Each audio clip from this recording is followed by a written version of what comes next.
Hi friends, welcome back to my channel. ಇವತ್ತಿನ ವಿಡಿಯೋದಲ್ಲಿ ನಾನು ಜೀರಿಗೆ ಸಾಂಬಾರನ್ನ ಯಾವ ರೀತಿ ಮಾಡೋದು ಅಂತ ತೋರಿಸ್ಕೊಡ್ತಾ ಇದ್ದೀನಿ.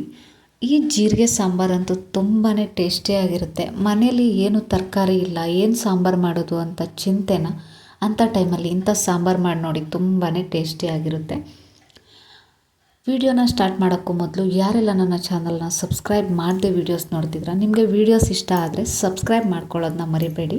ಹಾಗೆ ನಿಮ್ಮ ಅನಿಸಿಕೆನೂ ಕೂಡ ಕಮೆಂಟ್ ಮಾಡೋದನ್ನ ಮರಿಬೇಡಿ. ಹಾಗೆ ನಾನು ಇಲ್ಲಿ ತೋರಿಸ್ತಾ ಇರೋದು ಆಲೂ ರೋಸ್ಟ್, ಅದನ್ನು ಕೂಡ ನೆಕ್ಸ್ಟ್ ವೀಡಿಯೋದಲ್ಲಿ ನಾನು ತೋರಿಸ್ತೀನಿ. ಹಾಗಾದರೆ ವಿಡಿಯೋನ ಸ್ಟಾರ್ಟ್ ಮಾಡೋಣ ಬನ್ನಿ. ನೋಡಿ, ಜೀರಿಗೆ ಸಾಂಬಾರು ತುಂಬಾ ಟೇಸ್ಟಿ ಮತ್ತು ಹೆಲ್ದಿ ಕೂಡ. ಇದಕ್ಕೆ ಬೇಕಾಗಿರೋ ಇಂಗ್ರೀಡಿಯೆಂಟ್ಸ್, ಜೀರಿಗೆ 2 ಸ್ಪೂನ್ ತೊಗೊಂಡಿದ್ದೀನಿ, ಒಂದು 8ರಿಂದ 10 ಬೆಳ್ಳುಳ್ಳಿ, ಚಿಕ್ಕದೊಂದು ಹುಣಸೆ ಹಣ್ಣು, ಹಾಗೆ 1 ಈರುಳ್ಳಿನ ಕಟ್ ಮಾಡಿ ಇಟ್ಕೊಂಡಿದ್ದೀನಿ, ಕೊತ್ತಂಬರಿ ಸೊಪ್ಪು 1 ಹಿಡಿ ಆಗುವಷ್ಟು ತೊಗೊಂಡಿದ್ದೀನಿ, ರುಚಿಗೆ ತಕ್ಕಷ್ಟು ಸಾಂಬಾರು ಪೌಡರು, 1 ಕಪ್ ಆಗುವಷ್ಟು ತೆಂಗಿನ ತುರಿ. ಇದಕ್ಕೆ ಬೇಕಾಗಿರೋ ಇಂಗ್ರೀಡಿಯೆಂಟ್ಸ್ ಅಷ್ಟೇ. ಹಾಗೆ ಬೇಗನೆ ಆಗೋವಂಥದ್ದು, ತುಂಬಾ ಟೇಸ್ಟಿನೇ ಕೂಡ. ನೋಡಿ, 1 ಕಪ್ ತೆಂಗಿನ ತುರಿನ ಹಾಕ್ತಾಯಿದ್ದೀನಿ. ಅದಕ್ಕೆ ನೀವು ಜೀರಿಗೆನ ಸ್ವಲ್ಪ ಜಾಸ್ತಿನೇ ಹಾಕ್ಕೊಳ್ಳಿ. ನಾನು ಇಲ್ಲಿ ಒಂದು 2 ಟೇಬಲ್ ಸ್ಪೂನ್ ಆಗುವಷ್ಟು ಜೀರಿಗೆನ ತೊಗೊಂಡಿದ್ದೀನಿ. ನಂತರ ಬೆಳ್ಳುಳ್ಳಿ 8ರಿಂದ 10 ಎಸ್ಲು ಆಗುವಷ್ಟು ತೊಗೊಂಡಿದ್ದೀನಿ. ಇದಕ್ಕೆ ನೀವು ಖಾರ ಜಾಸ್ತಿ ಬೇಕು ಅಂದರೆ ಕಾಳು ಮೆಣಸು ಕೂಡ ಸೇರಿಸ್ಕೋಬೋದು.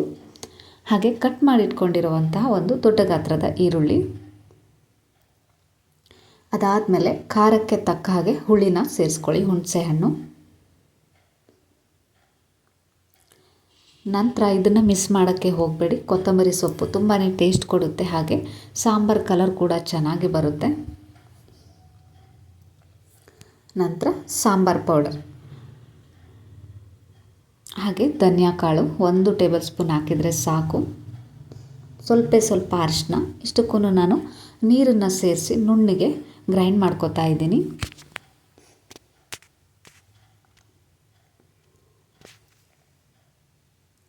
ಜೀರಿಗೆ ಸಾಂಬಾರು ಆರೋಗ್ಯಕ್ಕೂ ತುಂಬ ಒಳ್ಳೆಯದು, ಹಾಗೆ ಬಾಯಿಗೆ ಕೂಡ ತುಂಬಾ ರುಚಿಯಾಗಿರುತ್ತೆ. ಒಮ್ಮೆ ಟ್ರೈ ಮಾಡಿ ಕಮೆಂಟ್ ಮಾಡೋದನ್ನ ಮರಿಬೇಡಿ.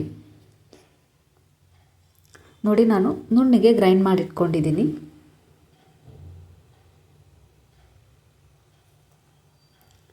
ನೆಕ್ಸ್ಟ್ ಏನು ಮಾಡಬೇಕಪ್ಪ ಅಂದರೆ ಒಗ್ಗರಣೆ. ನೋಡಿ, ಇಷ್ಟು ಗ್ರೈಂಡ್ ಮಾಡಿ ಇಟ್ಕೊಂಡಿದ್ದೀನಿ ನಾನು. ನಂತರ ನಾನು ಚಿಕ್ಕ ಪಾತ್ರೆಗೆ, ಕುಕ್ಕರ್ಗೆ ಎಣ್ಣೆನ ಸೇರಿಸಿ ಒಗ್ಗರಣೆಗೆ ರೆಡಿ ಮಾಡ್ಕೊತಾ ಇದ್ದೀನಿ. ಹಾಗೆ ನನ್ನ ಯೂಟ್ಯೂಬ್ ಬಯೋದಲ್ಲಿ ನಾನು ಇನ್ಸ್ಟಾ ಹಾಗೂ ಫೇಸ್ಬುಕ್ ಲಿಂಕನ್ನು ಕೂಡ ಹಾಕಿದ್ದೀನಿ. ನಿಮಗೆ ಇಂಟ್ರೆಸ್ಟ್ ಇದ್ದರೆ ನೀವು ಫಾಲೋ ಮಾಡ್ಕೋಬೋದು.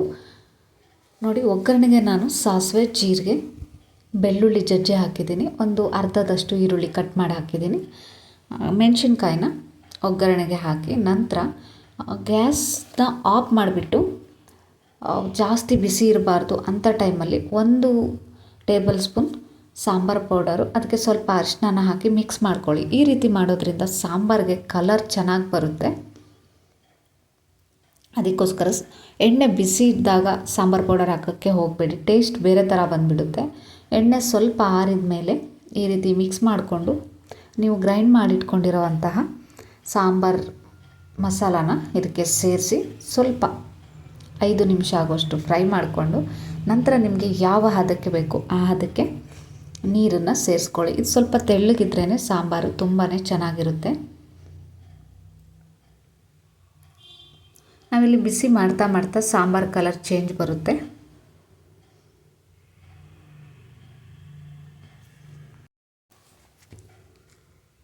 ಉಪ್ಪು, ಹುಳಿ, ಖಾರ ಕರೆಕ್ಟಾಗಿದ್ದರೆ ಸಾಂಬಾರಂತೂ ನೆಕ್ಸ್ಟ್ ಲೆವೆಲ್ ಟೇಸ್ಟ್ ಆಗಿರುತ್ತೆ. ಯಾವ ಸಾಂಬಾರಿಗೂ ಕಮ್ಮಿ ಇಲ್ಲ, ಅಷ್ಟು ಚೆನ್ನಾಗಿ ಟೇಸ್ಟ್ ಬರುತ್ತೆ. ಇದಕ್ಕೆ ನಾನು ರುಚಿಗೆ ತಕ್ಕಷ್ಟು ಉಪ್ಪನ್ನು ಸೇರಿಸ್ತಾ ಇದ್ದೀನಿ. ಅದಾದಮೇಲೆ ಒಂದು 5 ನಿಮಿಷ ಕುದಿಸಿದ್ರೆ ಸಾಕು, ರುಚಿಯಾದಂಥ ಜೀರಿಗೆ ಸಾಂಬಾರು ರೆಡಿ ಆಗಿಬಿಡುತ್ತೆ.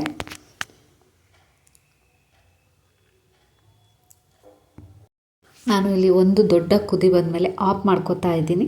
ನೆಕ್ಸ್ಟ್ ಇನ್ಯಾಕೆ ಲೇಟ್ ಮಾಡೋದು, ಊಟ ಮಾಡೋಣ ಬನ್ನಿ. ಈ ಸಖತ್ ಟೇಸ್ಟಿಯಾಗಿರುವಂಥ ಸಾಂಬಾರು ನಿಮಗೆ ಇಷ್ಟ ಆದರೆ ಒಂದು ಲೈಕ್, ಹಾಗೆ ಯಾರೆಲ್ಲ ನನ್ನ ಚಾನಲ್ನ ಹೊಸದಾಗಿ ನೋಡ್ತಿದ್ದೀರಾ ಪ್ಲೀಸ್ ಸಬ್ಸ್ಕ್ರೈಬ್ ಮಾಡಿಕೊಂಡು ಪಕ್ಕದಲ್ಲಿರುವಂಥ ಬೆಲ್ ಐಕನ್ನ ಕ್ಲಿಕ್ ಮಾಡೋಕ್ಕೆ ಮರಿಬೇಡಿ. ನೀವು ಬೆಲ್ ಐಕಾನ್ ಕ್ಲಿಕ್ ಮಾಡೋದ್ರಿಂದ ನಾನು ಅಪ್ಲೋಡ್ ಮಾಡಿರುವಂತಹ ವೀಡಿಯೋಸ್ಗಳು ನಿಮಗೆ ಬಂದಿರೋದು ಅಲರ್ಟ್ ಆಗುತ್ತೆ. ನೋಡಿದ್ರಲ್ಲ ಫ್ರೆಂಡ್ಸ್, ಸಿಂಪಲ್ಲಾಗಿ ಜೀರಿಗೆ ಸಾಂಬಾರನ್ನ ಯಾವ ರೀತಿ ಮಾಡೋದು ಅಂತ ಇವತ್ತಿನ ವಿಡಿಯೋದಲ್ಲಿ ತಿಳಿಸ್ಕೊಟ್ಟಿದ್ದೀನಿ. ಹಾಗೆ ಇದ್ರ ಜೊತೆ ನಾನು ಒಂದು ಆಲೂ ರೋಸ್ಟ್ನ ಮಾಡಿದ್ದೀನಿ. ಅದನ್ನು ಕೂಡ ನೆಕ್ಸ್ಟ್ ವಿಡಿಯೋದಲ್ಲಿ ಅಪ್ಲೋಡ್ ಮಾಡ್ತೀನಿ ಯಾವ ರೀತಿ ಮಾಡೋದು ಅಂತ. ಇದು ಕೂಡ ತುಂಬಾ ಟೇಸ್ಟಿಯಾಗಿರುತ್ತೆ. ಹಾಗೆ ಇವಾಗ ನಾನು ಸಾಂಬಾರನ್ನ ಟೇಸ್ಟ್ ಮಾಡ್ತೀನಿ. ಅದೇ ರೀತಿ ಹೊಸ ವಿಡಿಯೋದೊಂದಿಗೆ ಮತ್ತೆ ಬರ್ತೀನಿ. ಅಲ್ಲಿ ತನಕ keep watching my channel. Thank you.